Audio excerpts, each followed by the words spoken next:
Maligayang pagbabalik sa Tagalog Movie Recap, isa na namang magandang pelikula ang aking i-recap ngayon, so sit back, relax, and enjoy. Ang pelikula ay pinamagatang Maze Runner: The Death Cure, 2018. Nakatuon ang istorya sa isang kumpanya na nagngangalang WET, ang nagdulot ng isang sakuna na nagpapahintulot sa isang virus na kumalat sa buong mundo.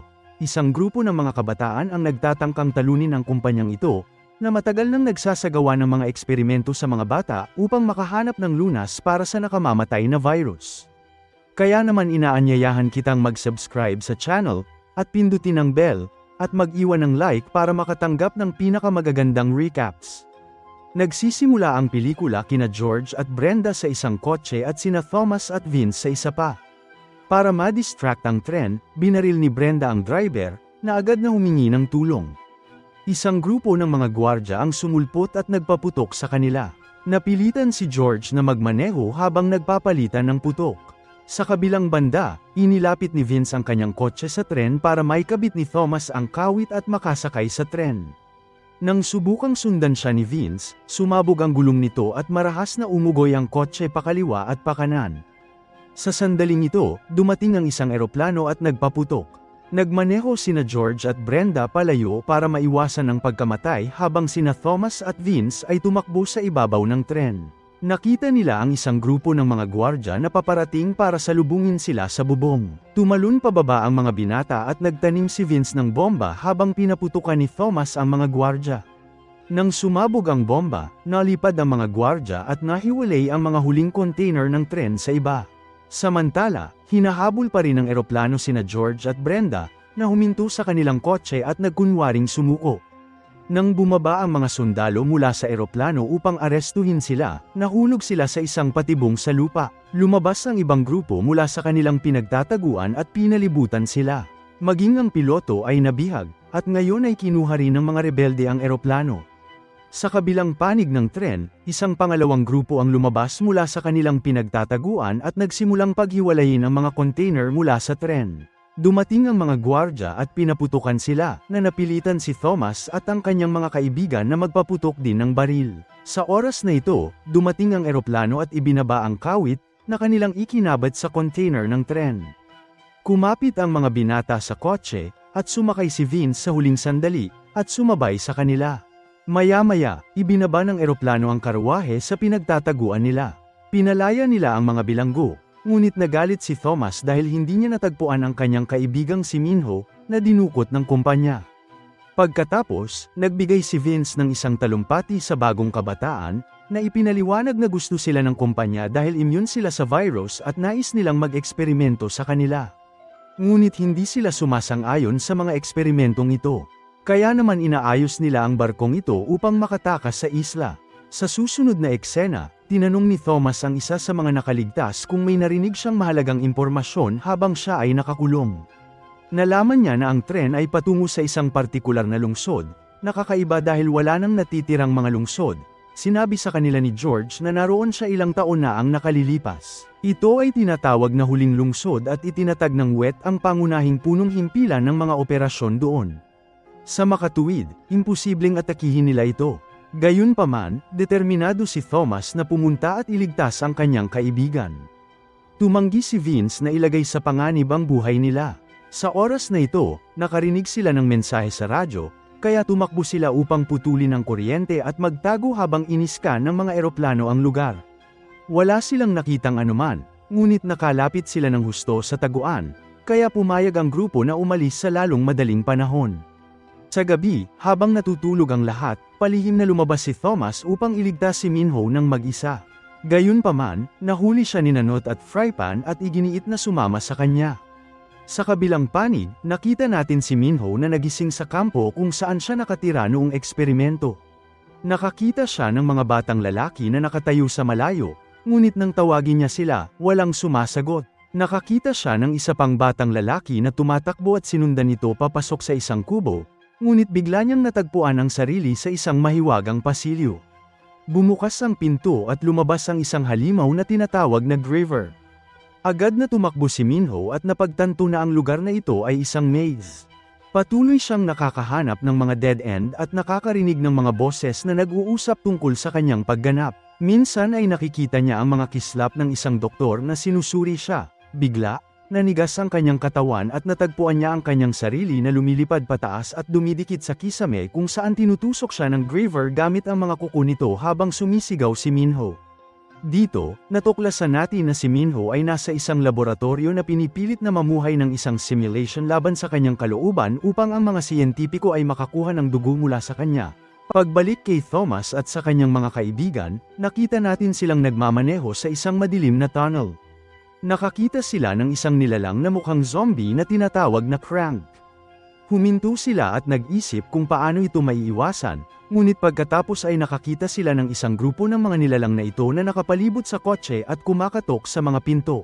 Binilisan ng mga binata ang kotse nang ang isa sa mga nilalang ay tumalon sa bintana at patuloy na nabangga ito.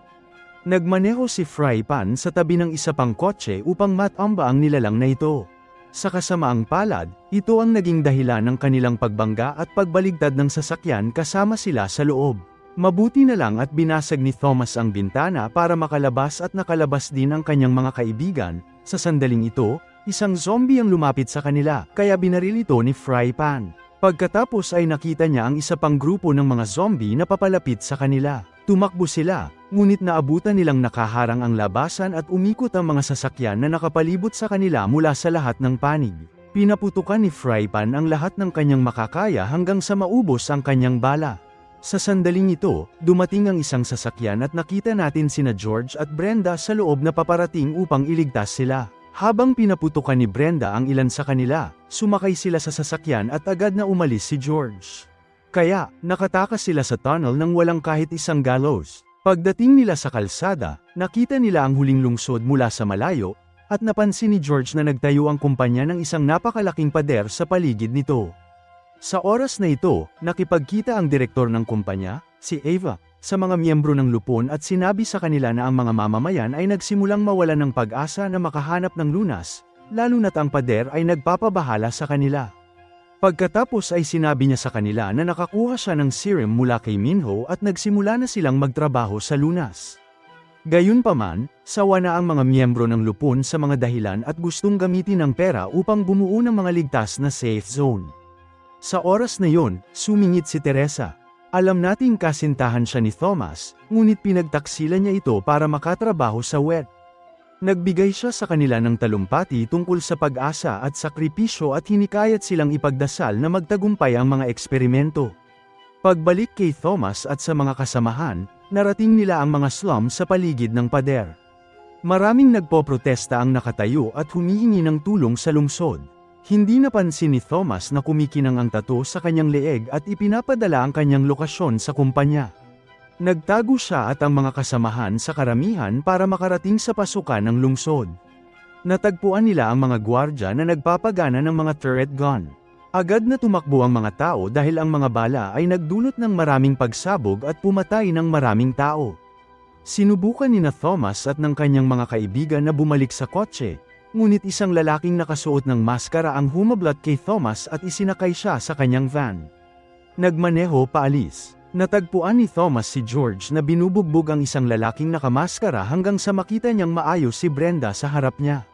Nang habarin ng binata na nagsakay sa kanila sa van ang kanyang maskara, si Gali pala ito, na sumubok na pigilan sila noon at inakala nilang patay na.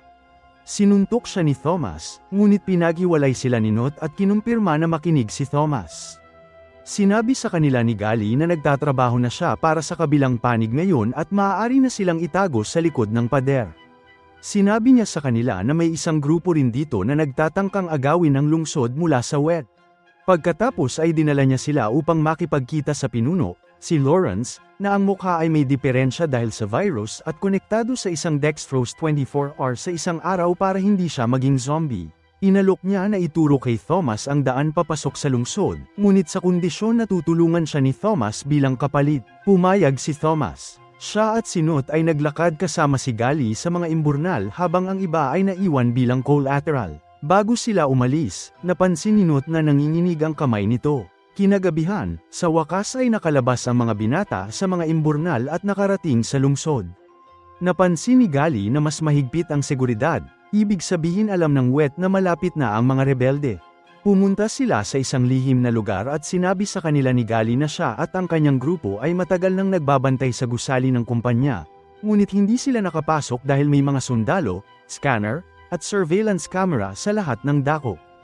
Ipinakita rin sa kanila ni Gali na nagtatrabaho doon si Teresa at iniisip niya na siya ang tutulong sa kanila na makapasok sa gusali. Pagkatapos, bumalik ang mga lalaki sa hideout at pinag-usapan ang plano. Pumayag silang gamitin si Teresa pagkatapos ng lahat ng kanyang ginawa, ngunit hindi nagustuhan ni Thomas ang ideya. Sinampal ni Nut si Thomas sa pader at sinabihan siyang nag-aalangan siya dahil mahal pa rin niya ito. Nang mapansin ni Nut na samobra na ito, humingi siya ng tawad at lumabas ng silid. Hinabol siya ni Thomas at inamin ni Nut sa kanya na nahawaan din siya. Sa oras na ito sa laboratorio, tinurukan ni Teresa ang isang batang nahawaan ng serum na gawa sa dugo ni Minho, na agad siyang gumaling. Natuwa si Teresa at sinabihan si Minho ng balita, ngunit hindi ito tumugon. Habang paalis na siya, inatake siya ni Minho at sinigawan siya dahil sa pagtataksil sa kanyang mga kaibigan at sinisi siya sa pagkamatay ng marami sa kanilang mga kaibigan. Pumasok ang mga gwardya upang pigilan siya, ngunit ninakaw niya ang isang metal clip bago sila umalis. Kalaunan, tinawag nila si Teresa at sinabi sa kanya na ang serum ay nabigo at ang batang babae ay naging isang napaka-bayolenteng zombie. Kinagabihan, habang naglalakad si Teresa, nakita niya si Thomas sa daan. Sinundan niya agad ito at natagpuan ng sarili sa isang walang laman na eskinita. Tinanong siya ni Thomas kung pinagsisisihan niya ang kanyang ginawa. Inamin niya sa kanya na madalas niyang pinagsisisihan ito, ngunit kung babalik ang oras, gagawin niya rin ang parehong bagay. Pagkatapos ay dumating si Gali mula sa likuran niya at hinawakan siya. Sa susunod na eksena, nakaupo sila sa isang lumang simbahan. Inamin niya sa kanila na si Minho ay nasa ikatlong palapag kasama ang 28 pang bilanggo. Ang tanging paraan upang makapasok sa gusali ay sa pamamagitan ng isang rehistradong fingerprint. Iminungkahi ni Gali na putulin ang kanyang daliri para matapos na ito, ngunit tumanggi si Thomas at pinilit siyang tanggalin ang mga tracking device sa kanilang mga bato. Habang tinatanggal niya ang mga ito, napansin niya na maayos na si Brenda matapos mahawa. Paminsan-minsan ay tinuturukan ni Thomas si Brenda ng mga sample ng dugo nito, ngunit sinabi ni Thomas kay Teresa na hindi pa niya nabibigyan ng sample si Brenda simula nang una niya itong pagalingin ilang buwan na ang nakalilipas. Nang marinig ito ni Teresa, hindi makapaniwala si Teresa, at sinabing dapat ay naging zombie na si Brenda. Tumanggi si Thomas na pag-usapan ng paksa ng buo. Bago siya itabi ni Gali, kinuha ni Teresa ang cotton swab na may dugo ni Thomas. Pagkatapos nito, ang mga lalaki ay nagbihis ng uniforme ng sundalo ng kumpanya at pumasok sa gusali kasama si Teresa, na ang presensya ay pumipigil sa sinuman na maghinala sa kanila. Nang makarating sila sa hagdan, nagpasok si Gali ng isang aparato na may virus sa electrical system. Habang naghihintay sila, umubo si Nut at napansin ni Teresa na siya ay nahawaan. Pagkatapos nilang mailagay ang aparato, nagawang i-hack ng mga tauhan ni Lawrence ang security system. Pagkatapos, pumunta ang mga lalaki sa palapag kung saan naroon si Minho. Agad nilang binaril ang mga gwardya sa silid at pinalaya ang lahat ng mga bilanggo mula sa mga selda. Gayunpaman, hindi pa rin mahanap ni Thomas si Minho. Nang tingnan ni Teresa ang computer, natuklasan niyang dinala si Minho sa laboratorio sa kabilang bahagi ng gusali, at napakahina niya kaya maaaring mapatay siya sa sesyon na gagawin nila sa kanya. Pagkatapos, pinilit ni Thomas si Teresa na dalhin sila kay Minho, habang nanatili roon si Gali upang subukang buksan ang vault na nagbabantay sa serum. Pagpasok ng mga lalaki sa elevator, nakasalubong nila si Jansen, ang kanang kamay ni Ava. Mabuti na lang at si Teresa lang ang nakausap niya at sinabihan itong alam nilang nakita si Thomas sa labas ng wall, at sinabihan itong mag-ingat. Habang paalis sila, nauntog ni Thomas ang balikat niya. Paglabas nila ng elevator, nakipag-away si Teresa sa mga lalaki. Hinubad ni Thomas ang kanyang maskara, at sa sandaling yun, dumating si Jansen na may nakatutok na baril sa kanya, kasunod ang iba pang mga gwardya. Sinubukan ni Thomas na gawing hostage si Teresa, ngunit itinulak niya ito at sinut sa likod ng isang bulletproof na pinto. Habang tumatakbo sila, sinabi ni Teresa kay Jansen na ginawa niya yun para mahuli sila, iniisip na kailangan niya sila ng buhay. Tumunog ang alarma sa gusali, at humiling si Jansen ng mas maraming seguridad. Sa kabilang panig, sa wakas ay narating ni Gali ang serum at isinama ang mga bata upang makatakas. Narating nila ang garahe kung saan naghihintay si Brenda nakasakay sa bus. Gayunpaman, natuklasan niya na hindi pa bumabalik sina Thomas at Newt. Sinabihan siya ni Gali na maghintay sa bus kasama ang mga bata at bumalik siya upang hanapin sina Thomas at Newt. Ngunit may dumating na isang grupo ng mga gwardya, kaya napilitan si Brenda na isama ang mga bata at tumakas. Sa oras na ito, sinalubong nina Thomas at Newt si Ava. Ngunit bago pa man siya mapatay ni Thomas, naabutan sila ni Jansen at ng kanyang mga tauhan. Tumakbo ang mga lalaki mula roon, binaril ang sinumang gwardya na hamarang sa kanilang daan habang hinahanap nila ang kanilang kaibigan. Narinig ni Minho ang kanilang mga boses, kaya kinuha niya ang metal na hair clip, hinampes ang siyentipiko gamit ito, itinulak ang isa pang gwardya, at tinurukan ng pampakalma ang isa pang gwardya. Sa oras na ito sa koridor, patuloy na binabaril nina Thomas at Newt ang mga gwardya, ngunit nauubusan na sila ng mga bala. Binato sila ni Newt ng granada, ngunit nakita nila ang isang gwardya na biglang sumulpot na humaharang sa daan. Sa sandaling ito, dumating si Minho at sinuntok siya, na siyang nagpabagsak sa salamin. Pagkatapos ay pumunta siya sa kanyang mga kaibigan. Nang makita nila ang iba pang mga gwardya na paparating sa kanila, tumakbo silang muli. Hinarang din nina Jansen at ng mga lalaki ang daan sa harap nila, kaya pumasok sila at nagtago sa isang silid na may makapal na pintong metal. Nagdala ang mga gwardya ng lag-ari at sinimulang buksan ang pinto. Walang ibang solusyon ng mga lalaki kundi basagin ang bintana at tumalon sa pool sa ibaba. Pagkaahon nila sa pool, nakita nilang nakapalibot sa kanila ang ibang mga gwardya. Biglang binaril ng isa sa mga lalaki ang kanyang kapwa gwardya. Nang habarin niya ang kanyang maskara, lumabas na si Gali pala ito. Samantala, mabilis na nagmamaneho si Brenda sa mga kalye sakay ng bus. Iniiwasan ang humahabol sa kanya ng sasakyan ng kumpanya. Matapos niya itong matakasan, nakita niyang may ibang mga sasakyan na paparating sa likuran niya. Nang lumiko siya, nakita niyang hinaranggan ng mga sasakyan ang buong kalye. Bumaba siya ng bus at nagpaputok ng flare gun sa ere.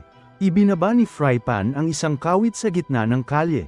Ikinabat ito ni Brenda sa bus bago tumakbo pabalik sa loob. Itinaas ni Frypan ang bus gamit ang crane. Bumangga ang bus sa mga gusali bago pa man dumating at nagsimulang mabasag ang metal bar ng bus dahil sa bigat.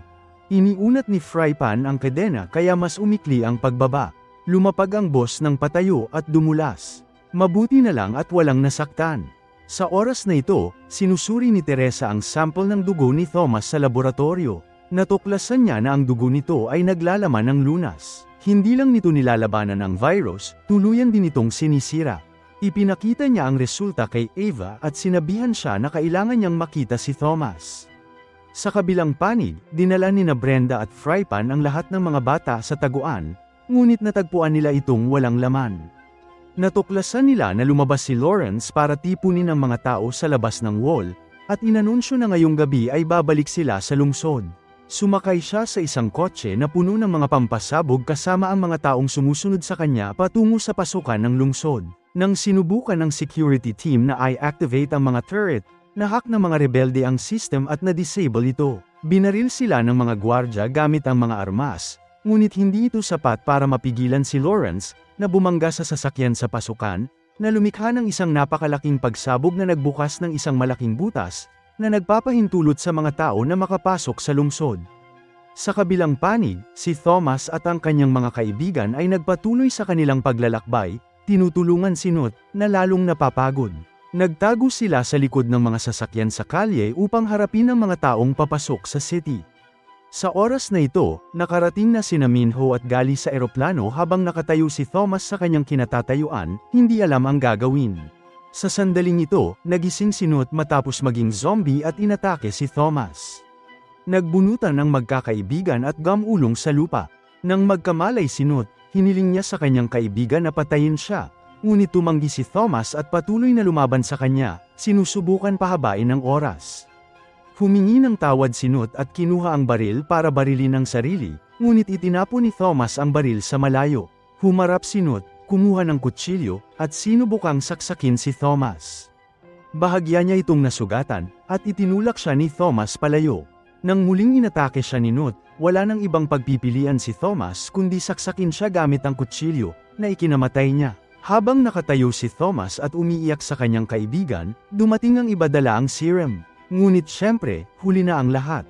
Sa halip na umalis, bumalik si Thomas sa gusali na puno ng galit upang maghiganti kay Ava, na nagsabi sa kanya na kaya niyang iligtas silang lahat. Inihagis ni Thomas ang baril at inilaan ang kanyang katawan upang gawin ang lunas. Ngunit pagkatapos lamang niyang mangako kay Ava na iiwan ang iba pang mga bata. Sa sandaling ito, dumating si Jansen at binaril si Ava, na ikinamatay niya, at tinurukan si Thomas ng pampakalma. Sa susunod na eksena, nagising si Thomas at natagpuan ang kanyang sarili na nakatali sa isang laboratorio. Kumukuha si Teresa ng sample mula sa kanya upang gawin ang antivirus. Ipinaliwanag ni Jansen na ang lunas na ito ay ibibigay lamang sa mga piling tao. Pagkatapos ay itinaas niya ang kanyang manggas at isiniwalat na siya ay nahawaan din. Nang malapit na niyang iturok ang sarili gamit ang bagong serum, binasag ni Teresa ang isang bote sa ulo nito, na ikinatumba nito. Kinalag niya si Thomas, pero tumayo si Jansen at inihagis ito sa tabi, nakipaglaban sa kanila para sa serum, binugbog niya ito ng kaliwat kanan, tumayo rin si Thomas para labanan siya, bagamat binugbog din siya ni Jansen, tumanggi si Thomas na sumuko, patuloy silang naglaban, sa huli, bumunot si Thomas ng baril at pinagbantaan silang dalawa. Gayunpaman, ng panahong yon, binomba ng mga rebelde ang gusali gamit ang mga missile. Sinamantala nina Thomas at Teresa ang pagkakataon at tumakbo. Nagpakawala si Jansen ng dalawang zombie sa kanila. Natakot si Teresa nang makita niyang malubhang nasugatan si Thomas dahil sa pagsabog. Hinanap sila ni Jansen, kaya't ginulo siya ni Teresa. May inihagis si Thomas na mabigat sa pinto, na naghiwalay sa kanila mula sa mga zombie, at pinakawalan sila para atakihin si Jansen, na tumulong sa dalawa na makatakas. Tinulungan ni Teresa si Thomas hanggang sa makarating sila sa bubong. Doon nila nalaman na nasusunog ang gusali. Nang makita ni Teresa na malapit na silang mamatay, humingi siya ng tawad sa kanya para sa lahat. Sa oras na ito, dumating ang iba pa kasama ang eroplano, ngunit hindi makalapit dahil sa sunog. Ang gusaling katabi nila ay gumuguho rin. Tinulungan ni Teresa si Thomas na makasakay sa eroplano. Naabutan siya ng mga lalaki sa huling sandali, ngunit hindi siya nakarating sa eroplano kasama nila. Nahulog siya mula sa gusali at namatay. Sumigaw si Thomas, ngunit nawala ng malay. Sa susunod na eksena, nalaman nating naayos na nila ang barko at pupunta sa isang ligtas na isla upang manirahan. Pagkagising ni Thomas, kinuha niya ang kwintas ni Nut at nakakita ng isang sulat sa loob mula kay Nut na nagpapasalamat sa kanya para sa lahat at humihiling na alagaan niya ang kanilang mga kaibigan. Sa bagong tahanang ito, inukit ng mga kabataan ang mga pangalan ng kanilang mga kaibigan na namatay sa isang malaking bato, tulad ng nakagawian nila noong eksperimento sa maze. Pagkatapos isulat ni Thomas ang pangalan ni Teresa, tumingin siya sa dagat at nakakita ng isa pang sample ng cure serum sa kanyang bulsa.